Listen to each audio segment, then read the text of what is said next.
बिस्मिल्लाहिर्रहमानिर्रहीम। अज़ीज़ान मान, उम्मीद है आप खैरियत से होंगे। आज जो किताब मैं आपके सामने पेश करने लगा हूँ, बल्कि मैं आपके सामने किताब नहीं पेश करने लगा, बल्कि एक किताब के एक बाब पे आपके साथ, एक चैप्टर पे आपके साथ गुफ्तगू करना चाहता हूँ। और इस किताब के बाकी हिस्सों पे इंशाल्लाह मैं कुछ वक्त के बाद आपके साथ गुफ्तगू करूँगा। जो किताब है उसका नाम है प्रॉस्पेरिटी पैराडॉक्सेस, और इसको लिखने वाले हैं क्लेटन क्रिश्चियनसन।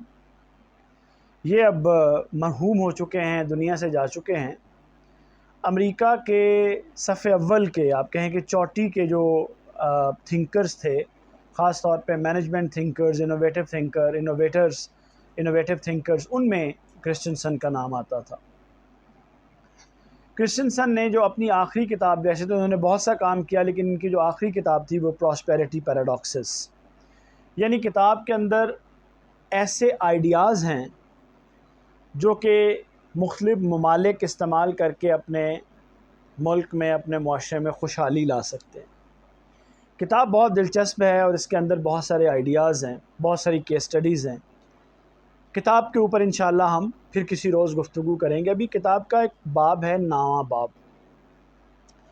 इस बाब की, इस चैप्टर की डिस्कशन से भी आपको अंदाज़ा हो जाएगा कि ये किताब कितनी दिलचस्प और कितनी मुख्तलिफ़ है। ये जो नावा बाब है इस किताब का, उसका बाब का उन्वान है corruption is not a problem but a solution. हम सब लोग ये सुनते हुए बड़े हुए हैं कि जो करप्शन, बदउनवानी है, वो एक मसला है, और हम अपने इर्द गिर्द देखते हैं कि इस मसले को हल करने की कोशिश की जा रही है। हम देखते हैं कि हर रोज़ कोई नया शख्स, कोई नया सियासतदान या कोई नया ताले अज़मा इस नारे के साथ कि वो मुल्क से बदउनवानी का ख़ात्मा कर देगा, और पहले लोग बदउनवान थे, करप्ट थे, और मुझे मौका दिया जाए तो मैं करप्शन को ख़त्म कर दूंगा, वो हमारे सामने ये नारा लेके आता है। और अंजाम ये होता है कि जब वो जा रहा होता है या जाता है तो बदउनवानी में कई गुना इजाफ़ा हो गया होता है। तो अगर ये मसला है तो इस मसले में इजाफ़ा हो जाता है, कमी नहीं होती। क्रिश्चियनसन ये कहते हैं कि दरअसल करप्शन को मसला समझना ही सबसे बुनियादी गलती है, क्योंकि करप्शन कोई मसला नहीं है, बल्कि ये तो हल है। अब आप इस बात को सुन के चौंके होंगे कि करप्शन मसला नहीं है, ये हल है। करप्शन प्रॉब्लम नहीं है, ये सल्यूशन है। आपको लगेगा ये कितनी अजीब बात है। तो अज़ीज़ान मन, जब मैंने भी पहली दफ़ा इसको पढ़ा तो मुझे भी ये अजीब बात लगी, लेकिन जब मैंने इस बाब की तफसील को पढ़ा, इस चैप्टर की तफसील को पढ़ा, तो मुझे ये बात समझ आई, और मैं इसके साथ इत्तफ़ाक़ करने पे मजबूर हो गया कि वाकई ही करप्शन, बदउनवानी मसला नहीं है, बल्कि एक हल है। और जब तक इसको एक हल के तौर पे नहीं देखा जाएगा, हम करप्शन या बदउनवानी का ख़ात्मा नहीं कर सकते। क्रिश्चियनसन ये कहते हैं कि आप दुनिया में जहाँ पर भी देखें करप्शन मौजूद है। तीसरी दुनिया में ये बहुत ज़्यादा है, दूसरी दुनिया में उससे कम है, और जो पहली दुनिया, जिसको फ़र्स्ट वर्ल्ड कहते हैं, जो उसको वेस्ट कहते हैं, जिसमें आम तौर पे यूरोपियन कंट्रीज़ हैं, जापान है, साउथ कोरिया है, इसमें यूनाइटेड स्टेट्स ऑफ अमेरिका है, तो ये वो ममालिक हैं जो फ़र्स्ट वर्ल्ड कहलाते हैं। तो हम देखते हैं कि इनमें भी करप्शन है, लेकिन कम है। लेकिन जो तीसरी दुनिया है, जिसमें अफ्रीकन कंट्रीज़ हैं, साउथ एशियन कंट्रीज़ हैं, जिसमें एक हद तक वतन अज़ीज़ भी शामिल है, वहाँ पर करप्शन बहुत ज़्यादा है, और इसकी एक पूरी तारीख़ है। क्रिश्चियनसन ये कहते हैं कि जहाँ जहाँ भी करप्शन होती है, वहाँ पर जो लोग करप्शन कर रहे होते हैं, उन्होंने करप्शन को एक हल के तौर पे अपनाया होता है, और जब तक आप उनको इस हल का मुतबादिल नहीं फ़राहम करते, तब तक वो करप्शन से बाज़ नहीं आते। भले आप कितने ही सियासी नारे लगाएं, भले ही आप कितने ही अकाउंटेबिलिटी ब्यूरोज़ बनाएं, भले ही आप कितनी ही एंटी करप्शन कोर्ट्स बनाएं या महकमे बनाएं, करप्शन ख़त्म नहीं होती, बल्कि करप्शन और बढ़ जाती है। क्रिश्चियनसन ये कहते हैं कि आप फ़र्ज़ कीजिए कि आप एक पुलिस वाले हैं, और आपकी जो आमदन है वो 60 रुपये माहाना है, लेकिन इसके मुकाबले में जो आपके अखराजात हैं वो 100 रुपये हैं। अब वो ये कहते हैं कि असल में ये आमदन और अखराजात के दरमियान फ़र्क है जो किसी आदमी को या मुआशरे को करप्शन की तरफ ले जाता है।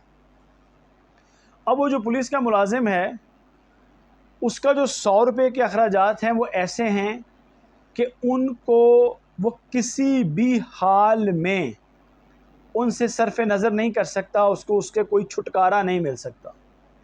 वो ज़िंदा रहने के लिए ज़रूरी है, जबकि उसकी आमदन जो है वो 60 रुपये है। अब वो कहते हैं कि वो बाकी जो 40 रुपये का फ़र्क है उसको पूरा करने के लिए क्या करे, या तो वो कोई और नौकरी करे या किसी से छीना झपटी करे, तो या फिर वो करप्शन करे, वाइट कॉलर क्राइम करे। तो कहते हैं कि लोग ऐसे ही करते हैं। फिर वो कहते हैं कि आप ये देखें कि अगर आप उस पुलिस वाले की आमदन को कम से कम उतना कर देंगे जिससे कम से कम उसके अखराजात पूरे होने शुरू हो जाएंगे, तो आप देखेंगे कि करप्शन में कमी आ जाएगी। लेकिन अब मसला ये है कि तीसरी दुनिया के ममालिक में तकरीबन हर तरह के मुलाजमों का यही मसला होता है, ख़ास तौर पर सरकार के मुलाजमों का, कि उनकी तनख्वाहें उनके अखराजात से कम होती हैं और फिर वो रिश्वत लेने पर मजबूर होते हैं। इसकी बुनियादी वजह ये होती है कि सरकार उनको उतनी तनख्वाह इसलिए नहीं दे पा रही होती कि उनकी जो इकॉनमीज़ हैं, जो मईशतें हैं, उनका साइज़ और हुजम छोटा होता है। तो क्रिस्टियनसन कहते हैं कि करप्शन को आप मसला नंबर 1 ना बनाएं। वो मसला, आप मसला समझना चाहते हैं समझ लें, मगर याद रखें वो आपका मसला नंबर 1 नहीं है, आपका पहला मसला नहीं है, और ना वो पहला मसला समझ के ख़त्म होगा। और वो ये नहीं कहते कि आप करप्शन के ख़िलाफ़ कवानीन ना बनाएं, अदालतें ना बनाएं, महकमे ना बनाएं। वो कहते हैं मगर इस बात पे भी गौर करें कि कहीं करप्शन ख़त्म करने वाले जो महकमे हैं वो आपको करप्शन से ज़्यादा महंगे तो नहीं पड़ रहे। ये बात सुन के पढ़ के मेरे जहन में आया कि हमारे मुल्क में भी करप्शन ख़त्म करने के बड़े ब्यूरो हैं, बड़े महकमे हैं, बड़ी अदालतें हैं।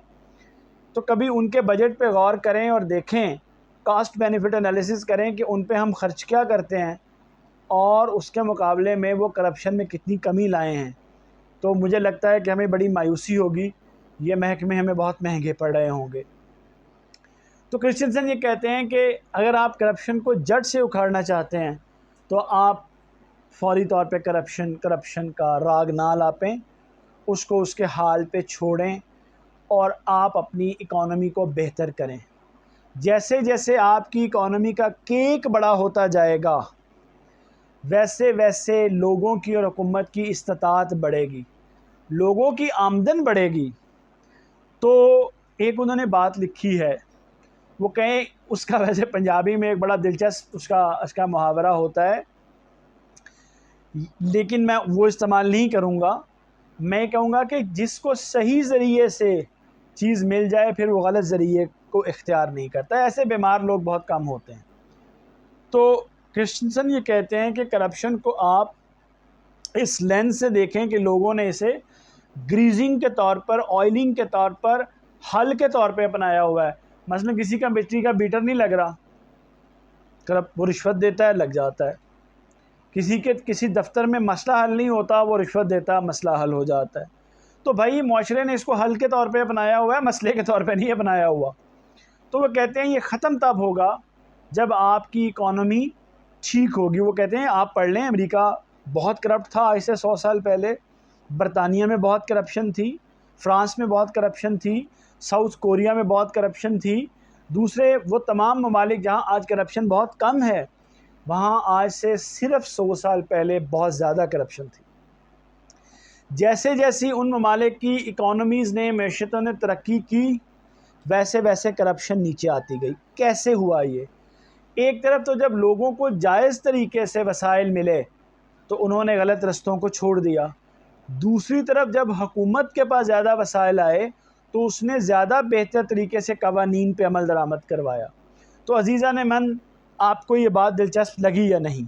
उम्मीद है कि दिलचस्प लगी होगी कि करप्शन एक मसला नहीं है, लोगों ने इसको हल के तौर पे अपनाया होता है। तो इसको ख़त्म करने का सबसे अच्छा तरीका ये है कि आप अपनी इकॉनमी को अपनी मईशत को, अपनी मुआशी हालत को बेहतर करें तो करप्शन बतदरीज कम हो जाएगी। उम्मीद है आपको ये बात पसंद आई होगी। शुक्रिया।